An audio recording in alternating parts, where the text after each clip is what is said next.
Lock up and hold tight, because on this episode of Paint Society, we're going to show you what the best paint gun is for spraying color and metallics. We'll show you how to adjust that paint gun and how to use the color to your advantage and how to tweak it a little bit to make sure it flows out and looks like a beautiful OEM paint job. We'll share our different tips and tricks along the way from my professional career that have helped me out tremendously. Hang tight, because this one is gonna be a good one.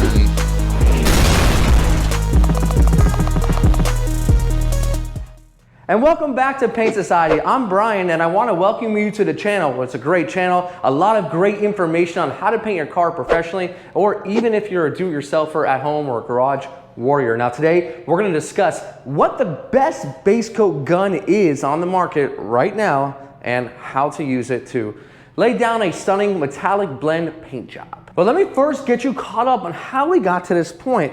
Well, this beautiful TLX came in with a badly damaged door that needed some replacing, and that's just what we did. We got our new door, we did our test fit, and then we took it into the paint booth, and I like to paint the whole entire door on the inside and then the outside, so when it comes time to blend, we already have a substrate that is almost identical to the color that we're using, because we will be blending into the quarter and into the front door. Now, once we got the door all on, then we got it matched up and we brought it into the paint booth, and that's just where we are right now. Now, in this trade, in my industry, I have to lay down a beautiful finish for the customer. Now, working at a dealership, they're coming to the best of the best so that their car can look like nothing ever happened, and we can retain the value of the vehicle based on the OEM appearance. So let me show you that gun that we're going to be using for our base coat.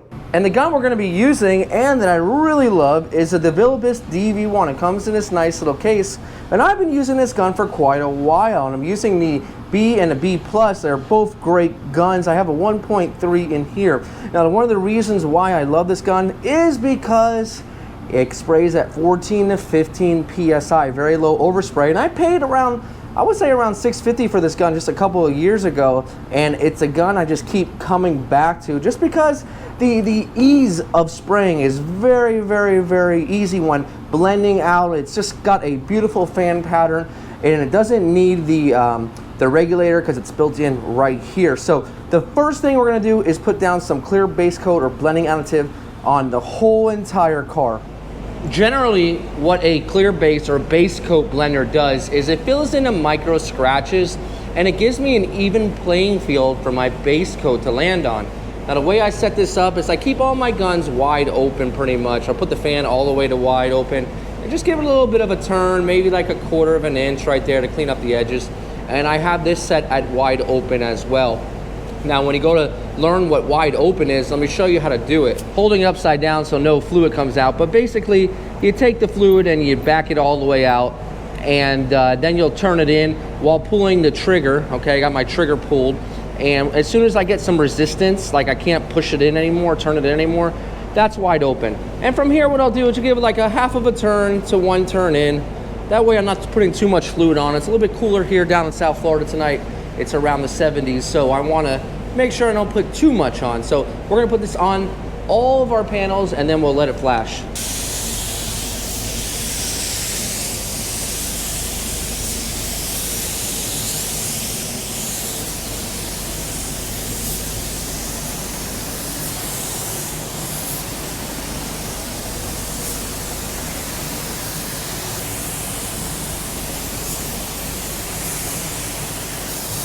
And after the base coat blender, you can see it gives everything a nice sheen. And the reason why I like this is I use it as a visual aid, all right? A visual aid to tell me how my base is blending out. You can see my rear door is a little bit light, so I'll be adding a little bit of 160 toner just to darken it up just a touch so that it will blend out nice and easy.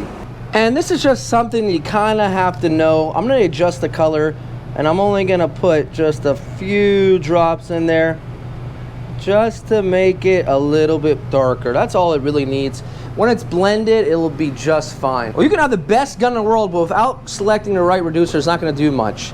I will tell you, I will always suggest extra slow up to around maybe 70 degrees. If you're around 60, well, really you don't need to use extra slow because the coldness actually helps the paint smooth out. It doesn't dry on the end. Let me show you what that means. So basically what you're gonna see on a blend is you're gonna see the blend here and you're gonna see the blend here, okay? That's assuming you're not taking it all the way. The reason is because at the end of paint, it lays dry, right? So since it's colder, or if it's colder in your environment around maybe 50, 60 degrees, you don't need to use that extra slow reducer because the edge of your blend stays open longer. Let's spray on the first coat so I can show you that.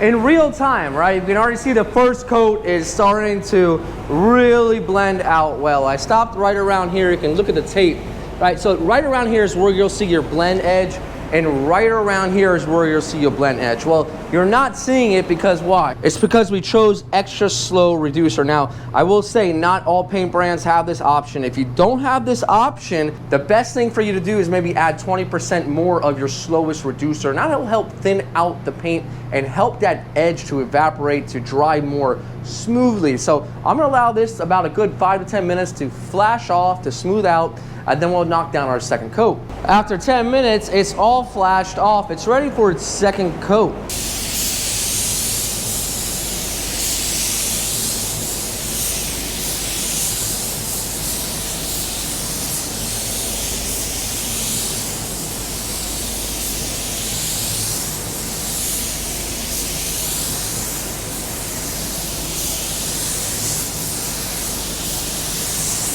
Now, did you notice anything that I did differently with that second coat? But once I start to get in the second and third coat, I kind of start blending like an X. And that's something I kind of just came up with. Because when you blend with an X, it's not an abrupt stop. We're kind of taking it down in a tapered angle and then the other way in a tapered angle. And well, when they cross, it kind of just works. I can't explain it 100%, but it's better than just stopping at a dead edge. And I gotta say, well, what do you guys think? I think it's already blending out really nice. Let's take a look. Now, do you see how easy it is once you paint the door beforehand, mount it to the car? We don't have to worry about sealing and getting all of our edges dirty and masking up and all that blending of the sealer and all that. We have a color that's very, very close, right? And once we adjusted it, well, look at that, looks beautiful. What I'm thinking here is one more coat thinned out with a little bit of blending additive. Let me show you it. Now remember our blender from before? It's got about 4 ounces in it, and I like to go around 1 to 1. So I'm gonna bring my base up to here. And what this is gonna do is just make it 10 times more transparent. And I've talked to you guys about this on multiple videos when we're blending metallics. And when this happens, well, it's gonna make that edge much smoother. We're doing everything we can just to get a smoother edge out of our base coat. And while the gun does a great job, well, we have to have a little bit of knowledge behind it. So we have here up to 8, and well, I'm gonna add just a little bit more cocktail of our extra slow reducer, really thin it out. I wanna lose that blend. I wanna make sure tomorrow when I pull it out, ain't no one gonna see that blend. Mix this up, you can see that it is a much thinner coat, right? So we're gonna allow another 10 minutes to flash off from that second coat, and we'll hit up the third, and we'll kind of do the same exact thing. A little bit more of a distance. I'm keeping my pressure around 14 to 15, not changing any of the variables, keep it consistent, keep it like a robot. Hey, I think this is gonna blend out really nice.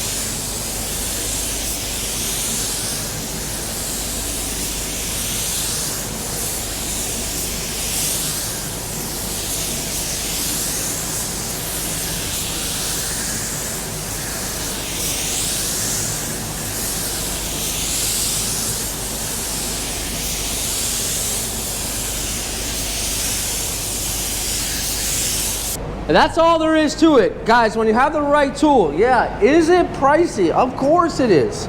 You're not gonna be able to do this with a Harbor Freight. I guarantee you that, or any cheaper gun. It atomizes so well. It's all in the air cap, right?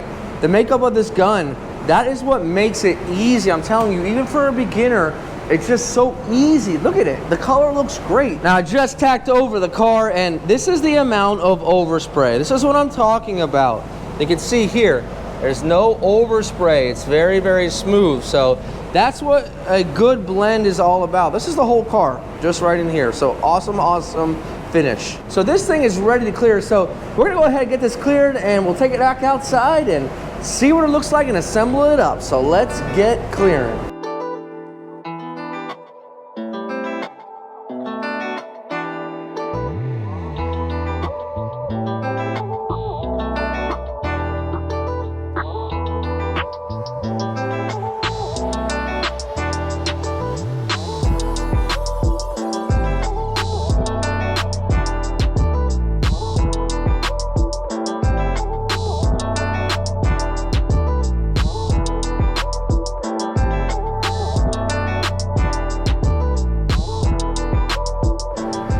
After 2 coats, let's check her out. You can see, wow, man, this thing looks really good. Came out super clean. It's got a couple areas to buff. Got a little nugget right in there, if you can pick that up. And there's a couple right in there, a little piece of lint, but that will buff right out. But the rest of it came out super clean. Really happy with the way this one looks. Now, what we're gonna do from here is unmask it, and then we'll get it all assembled and we'll check it out.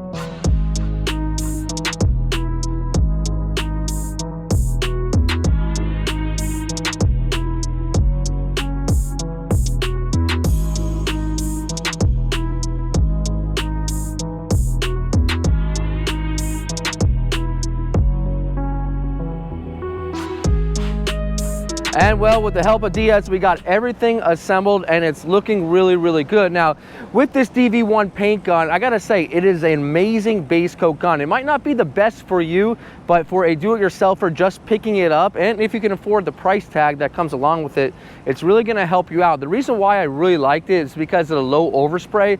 It really helps on less overspray carrying over on your blends, so really you have cleaner blends in the door and in the quarter panel. But I hope you learned something from this video. If you want to support the channel, head over to paintsocietystore.com. A lot of awesome merch you can cop over there. Also, don't forget about our Instagram, paint.society. We're doing daily uploads on that page, on that channel as well. So guys, I can't wait to see you on the next one. This is Brian from Paint Society reminding you, don't overthink it. It's just paint. Let's check out the final product.